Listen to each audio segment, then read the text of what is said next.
गेली 10 दिवस मनोभावे आपल्या लाडक्या गणपती बाप्पाची आराधना केल्यानंतर आज अखेर 11व्या दिवशी बाप्पाच्या विसर्जनाची वेळ आली।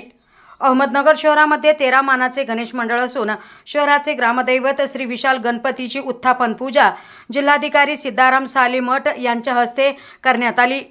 त्यानंतर मानाच्या गणपतीच्या विसर्जन मिरवणुकीस प्रारंभ झाला। श्री विशाल गणपतीची मिरवणूक मार्गावर ठिकठिकाणी महाआरती नागरिकांच्या हस्ते करण्यात येत आहे। पाहुयात हा भव्य दिव्य असा नयनरम्य देखावा।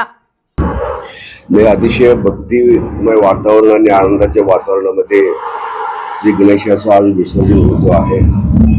संपूर्ण महाराष्ट्र आणि अहमदनगर जिल्हा देखील आज या वातावरणामध्ये गणेशाचा विसर्जन करण्यासाठी तयार आहे। गणेशाने सर्व नागरिकांना समृद्धी आनंद देवो आणि बलिराजासाठी चांगला पाऊस आणून प्रत्येकाच्या जीवनामध्ये आनंदाची क्षण येवो हीच माझ्या वतीने पूजा आम्ही प्रार्थना केलेली आहे। सर्वांच्या मनोकामना सर्वांची विघ्न दूर करण्याची शक्ती बलिराजाने देऊ। खास करून माळीवाडा गणपती ट्रस्ट यांचा मी मनपूर्वक अभिनंदन करतो। अतिशय उत्कृष्टरित्या त्यांच्या दुर्लक्षित कार्यक्रम असतो। भक्तिमय वातावरणात अशी गर्दी असताना देखील पूर्ण नियोजन करून गणपती विसर्जनाची सुरुवात तिथून होते।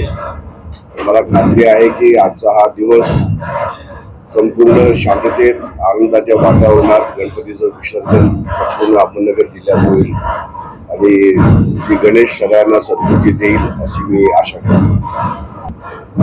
अहमदनगर जिल्ह्याच्या अनुषंगाने आणि खास करून अहमदनगर शहरामध्ये आपण गणेश उत्सवाच्या पूर्वी सर्व धर्मीयांची आपण शांतता समितीची बैठक घेतलेली आहे। त्या अनुषंगाने गणेश विसर्जनाचे मार्ग जे आहे त्याची देखील पोलीस अधीक्षक आणि महापालिका आयुक्तांनी पाहणी केलेली आहे। ज्या ज्या ठिकाणी आवश्यक त्या दुरुस्त्या देखील केलेल्या आहेत।